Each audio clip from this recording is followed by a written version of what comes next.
Saya nak tanya Ustaz satu soalan. Oh, baik, okey. Kenapa air laut masin? Dah mula dah. Okey. Kalau bagi jawapan agama tak terjawab nanti. Ustaz tahu kan, kadang dekat set ni, bila kita shooting outstation, kadang sebulan setengah macam tu, ada orang-orang kat set ni dia start ada skandal.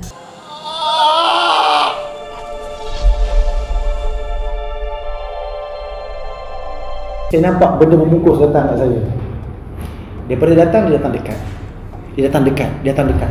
Bila dia datang dekat, boom, dia betul-betul depan saya terbangun. Saya terbangun, saya duduk. Waktu saya duduk, saya perasan dia dekat sebelah.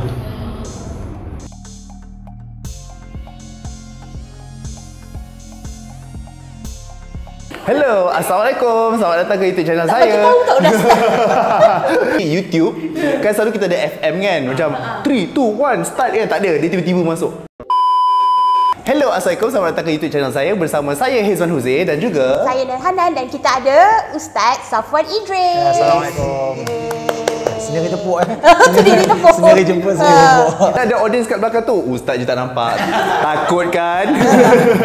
Sebab kita ada dapat komen-komen, DM cakap banyakkanlah konten-konten religi macam dengan Ustaz Fuad hari tu. Kali ni kita bawa Ustaz lain. Sebab Alhamdulillah. korang kata nak Ustaz muda-muda kan. Kita cari Ustaz muda-muda. Alhamdulillah, terasa muda hari ni. Jadi, dan disebabkan kita dah bawakan Ustaz muda, di sini ada Instagram Ustaz Ada Instagram apa semua. Ada orang rumah jangan kau berani. Jangan kau berani sentuh. Saya nak tanya Ustaz satu soalan. Oh, baik, okey. Kenapa air laut masin? Dah mula dah. Okey. Kalau bagi jawapan agama tak terjawab nanti. Kenapa Hanan? Kenapa? Pasal apa? Sebab semua kemanisan tu dah ada pada Ustaz. Yeah. Hari ni ada satu kisah kami nak kongsi kepada Ustaz lah. Minta pendapat. Kita orang ada segmen Angker Sister dekat YouTube channel saya. Seperti mana Ustaz pun tahu, kawan saya ni hijab mata dia terbuka. Dia macam dia boleh nampak ada benda kat bahu Ustaz. Ya. Patut dia tengok saya macam ni. Tapi kawan saya ni dia tak adalah macam dia nampak tu dia cerita terus kat orang. Tak ada, dia simpan sendiri. Tapi bila dekat platform ni je, dia akan bercerita semua sebagai luahan perasaan lah. And then sebab kita tak nak pandai-pandai, that's why kita selalu bertanya pendapat lah. Untuk pengetahuan korang, Ustaz ni pelakon tau. Allah. Tapi saya watak biasa-biasa je. Hero, dia pernah jadi macam hero tu je lah. Jadi sebab tu Ustaz ni kita rasa orang yang sesuai lah. Sebab kita nak cerita ni topik pasal industri. Okay. Ustaz pun biasa shoot drama dekat set, tahu keadaan dekat set macam mana kan.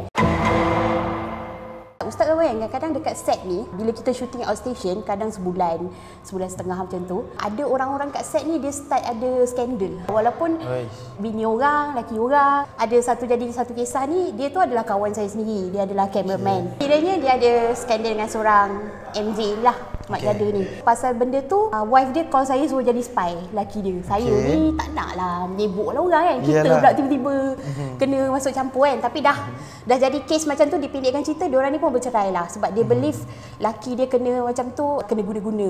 Wife dia dah bercerai dengan dia.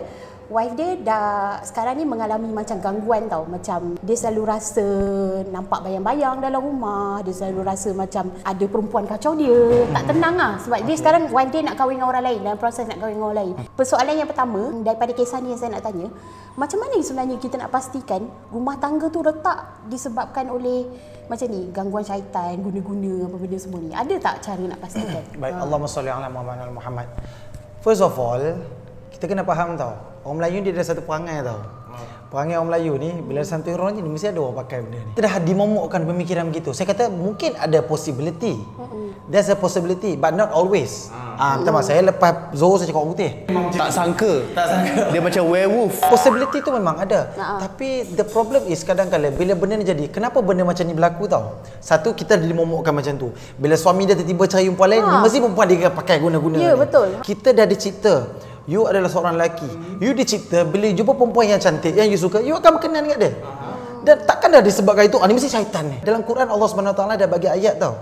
Wala taqrabu zina innahu kana fahishatan wa sa'a sabila. Jangan dekati zina. Jangan dekati. Tengok bila sebut perkataan tu kan. Jangan dekati.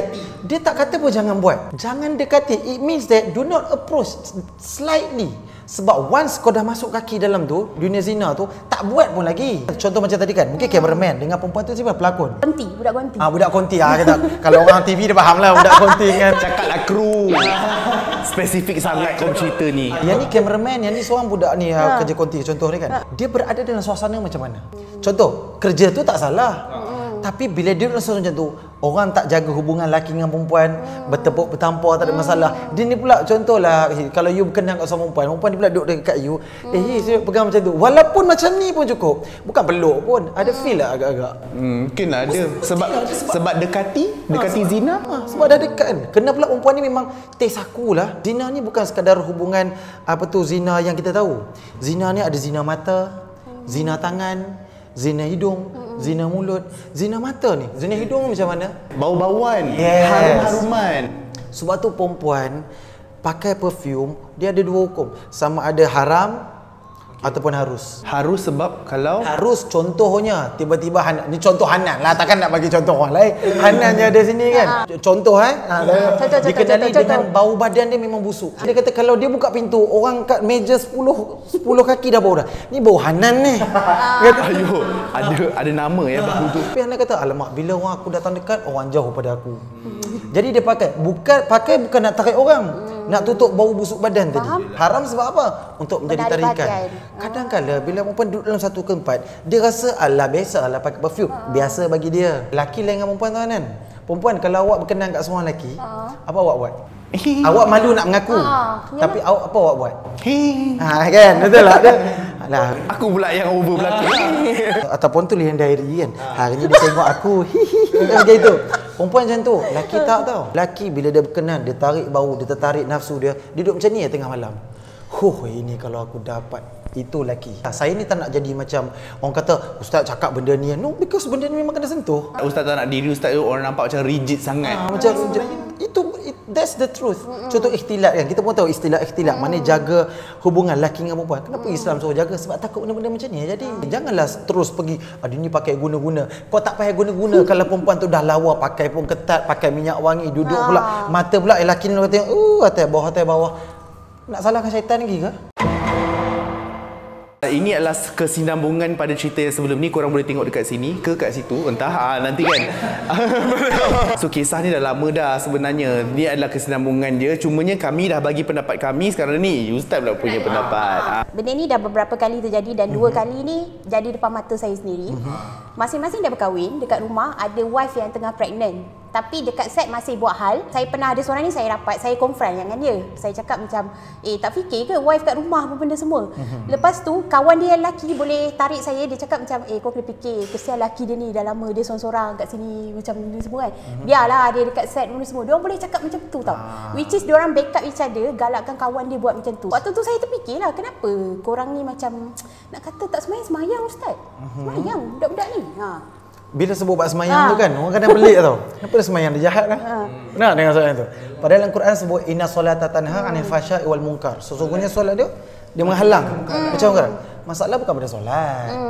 Masalah pada orang tu. Kenapa orang boleh lelaki ni sanggup walaupun lelaki dia perempuan dekat rumah mengandung apa semua dia boleh buat sebab dia dah biasa buat benda tu. Mungkin biasa satu. Satu lagi, dia berada dalam satu suasana macam Hana sebut tadi. Member-member pun support dia. Kan Nabi Rasulullah SAW pernah sebut, kau duk kawan, cari kawan, jangan cari tukang besi. Cari yang jual minyak wangi. Kenapa Nabi sebut macam tu? Tukang besi ni, kalau dia potong besi, serbuk besi tu kena kat kita, dia kotor, kita kotor. Tapi kalau orang ni jual minyak wangi, kalau dia semua minyak wangi terkena kita, dia wangi, kita pun wangi.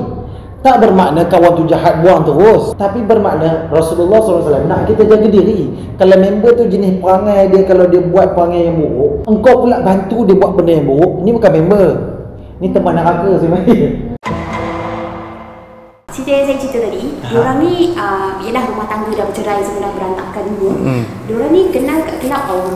Saya nak tanya pendapat Ustaz, adakah bila kau berkenalan di tempat-tempat macam tu, tendensi untuk rumah tangga kau hancur? Sebab ada orang kata macam, it doesn't matter, nanti kita dah ni, benda semua. So adakah benda tu memainkan peranan? Surah An-Nur ayat 26. Wanita-wanita yang keji untuk lelaki-lelaki yang keji dan lelaki-lelaki keji untuk wanita-wanita yang keji. Itu pun ada satu. Yang tentang ayat ni memang ada orang tanya, adakah maknanya bila dia ni buat jahat dia akan dapat suami jahat? Kan Adakah bila dia ni. baik dia akan jadi dapat lelaki? Baik, kita kena faham satu benda. Antara benda yang menjadi rahsia Allah adalah ketentuan hidup kita. Innallaha ala kulli syai'in qadir. Sesungguhnya Allah itu berkuasa atas tiap-tiap sesuatu. Betul? Whatever it is, Allah Subhanahu Wa Taala tentukan. Kalau orang cakap macam tu, dia jahat dapat lelaki jahat, takkan Takkan kita tak pernah dengar ada lelaki baik dapat perempuan jahat? Itulah. Takkan kita tak pernah dengar perempuan tu punyalah baik, suami dia jahat. Macam contradiction dengan ayat Quran tadi. Okey, Macam betul.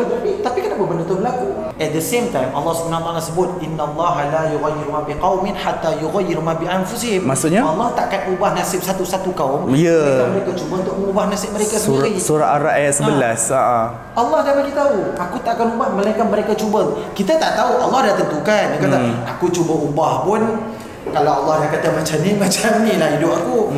The problem is, kau tahu apa jadi egoism. Kalau kau tak tahu, kenapa kau tak cuba Zul? Contoh macam dia kata tadi, anak kata dia jumpa kat kelab malam, tendensi untuk rumah tangga dia rosak. Kita kena ingat Rasulullah SAW pernah sebut dalam sebuah hadis, mafhum dia, jangan tengok seorang pada awal dan tengah hidup dia. Betul, tengok pada perakhiran dia. Pada perakhiran dia. Mungkin dia jahat hari ni, mungkin esok dia jahat, tapi siapa tahu mati dia lagi mulia daripada kita. Sebenarnya apa hukum dapatkan seseorang pasangan tu melalui cara yang macam ni? Cara yang tak betul lah.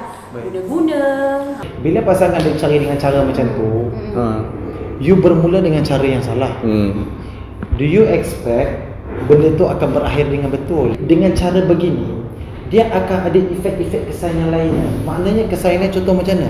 Dia akan suka ketika itu, lepas tu dia jadi benci. Sebab apa? Dia dapat untuk dapatkan orang tu. Itu yang jadikan keruntuhan rumah tangga. Contoh, saya berkenal seorang perempuan, saya sanggup punya dagu sampai ke akhirnya sudah kahwin. Tapi percayalah, perjalanan nak sampai ke kahwin itu pun problem. Sebab apa? Dia sudah dimasuki oleh sama ada syaitan, jin yang berada bersama dengan dia waktu tu. Dia nak masuk masjid, dia akan nikah pun susah. Dan jadi masalah. Dan selepas itu dia akan bersama.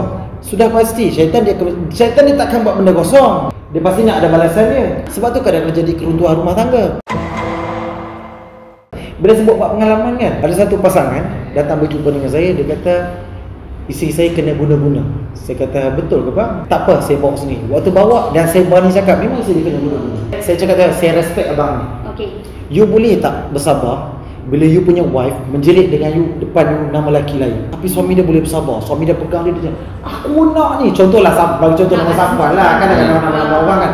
Aku nak Safwan. Dia cakap macam tu. Saya kata ni betul memang. Saya pun Alhamdulillah, saya bantu sikit-sikit. Alhamdulillah lepas tu settle. Saya kata aku suruh buat jadi. Tak jadi saya kata cari orang lain. Alhamdulillah selesai. Dan bila dah selesai tu, macam mana saya tu benda tu minyak dagu. Malam tu saya tidur. So saya bila saya tidur malam, saya waktu bujang, saya tidur kat sofa tau. Sofanya bentuk L macam ni. Elok saya tidur, dalam mimpi saya nampak benda membungkus datang kat saya. Daripada datang, dia datang dekat. Dia datang dekat. Bila dia datang dekat, boom, dia betul-betul depan saya terbangun. Saya terbangun, saya duduk.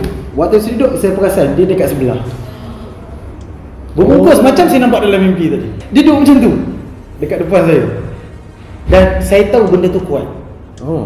Saya tahu benda tu kuat. Berdasarkan apa? Berdasarkan selalunya bila ada benda macam tu, ketika itu saya akan baca, saya akan dongak, saya akan macam kau belah mana macam awak cakap tadi atas kosong. Saya tak boleh dongak. Perasaan takut saya lebih kuat daripada perasaan saya nak lawan dia. Terus saya bangun, saya pergi ambil air semayang. Saya pegang Yasin, saya kata itu je saya nampak waktu tu. Saya pegang Yasin, saya baca, saya baring. Saya sambung tidur. Dalam tidur saya nampak saya tengah tidur. Itu sebenarnya dia sedang melihat saya. Saya nampak saya tengah tidur. Lepas tu makin lama makin dekat. Maknanya benda tu tengah tengok saya. Saya bangun esok pagi, mak saya tanya, kau tidur semalam tak tutup pintu depan ke? Saya tengok mak saya kata pintu depan terbuka pukul 4 pagi. Ya Allah Tuhanku. Pintu tu terbuka pukul 4 pagi. Abang ipar saya call. Kau dah buat orang ke? Kenapa? Ada benda kacau abang semalam. Family saya boleh kacau. Abang saya seorang lagi bertelefon. Kau ada berubah orang ke? Kenapa ada benda kacau aku ni? Sebab dia orang tahu waktu tu saya berubah orang. Tapi di saat tu bila saya tahu family saya dah kena kacau, saya dah start jadi marah. Adik saya kat Kedah waktu tu, dia sampai kata, ada benda datang kat rumah. Benda tu ketuk pintu. Buka pintu, dia kata kat adik saya, cakap kat abang kau jangan belagak sangat. Bila saya tahu adik saya kena kacau, abang saya kena jauh, dia dah satu perasaan marah. Dalam sejarah hidup saya, itulah gangguan paling kuat saya pernah kena. Bila kita pengalaman macam ni kan, dia akan ada possibility, risiko bila kita berdepan dengan orang yang berpenyakit ni. Benda tu akan cari kita balik. And that's why saya kata Hanan tadi kan, saya tak jadikan benda ni sebagai kerjaya. Kalau orang datang, saya bantu. Sebab apa? Aku ada anak bini. Benda tu kalau tak kacau saya, kacau anak bini aku pula. Lagi problem. Itu antara salah satu asbab dia saya tak buat secara berkerjaya. By the way, kenapa Ustaz ni ada dekat studio pada hari ni? Kita orang ada shoot satu segmen untuk Uncle Sister Special ataupun Uncle Sister The Movie kot kita panggil. Uncle Sister The Movie apa semua tu. Sebab tu Ustaz kat sini dah lah kat sini kita ambil kesempatan lah kan. Kita buatlah konten ekstra. Sebenarnya lepas daripada ni minggu depan kami akan pergi ke satu lokasi lah. Tempat tu berdasarkan dia kata nampak lah benda-benda kat situ. Dan hari ni kita berada dekat set Uncle Sister untuk Uncle Sister Special. Dia macam movie tapi kita letak dekat YouTube channel his. Tapi ini behind the scene je. Korang tengok footage ni dulu, okey? Yes. Tak, masalahnya tempat tak, sebenarnya tempat ni dia macam tak chill tau. Hanan, okey, I akan pilih tempat yang paling tak chill sekali. Nanti dia ni dah siap-siap buat kat rumah. Tepek je. Sebenarnya kita boleh pakai prostetik tapi itu agak mahal. Prostetik. Aku letak protector nak untuk saya. Yes, kita ada. Tu cakap you allergic ke tidak? Saya allergic pada kebodohan tiba. Kebodohan manusia saya allergic. So kat sini kita ada siapa ni? Macam kenal lah. Sofian. Sofian akan specialize on VFX lah. Betul, so akan coordinate shooting. Betul. Dan kita tengok apa yang kita boleh buat untuk VFX. Kalau boleh kita nak mencantikkan lagi video ni. Just for the camera, saya nak cakap getah dia bau Sumpah aku ingatkan macam aku dah mandi tadi. Siap shampoo. Takkanlah bau aku kan. Seolah-olah bau dia macam mana? Saya nak explain kat diorang ni. Bau dia bau dia macam stokin lelaki lepas main bola. Oh my god. Arwah ni dulu dosa dia bila kawan-kawan tanya cakap dia on the way padahal tak. Itu dosa dia. Sebab tu rupa dia macam ni. Tahu tak saya benda ni datang sekali dengan tariannya. Kita belajar merangkap. I macam suka berangkak. Merangkap pun kena belajar. Kaki kanan pula. Betul. Macam Catwoman sikit. Nampak betul. Okey, untuk ke belakang. Macam elegan. Penat ni jalan macam kucing. Betul. So kita depan balik. Kejap. Ya Allah, berapa kali aku buat ni?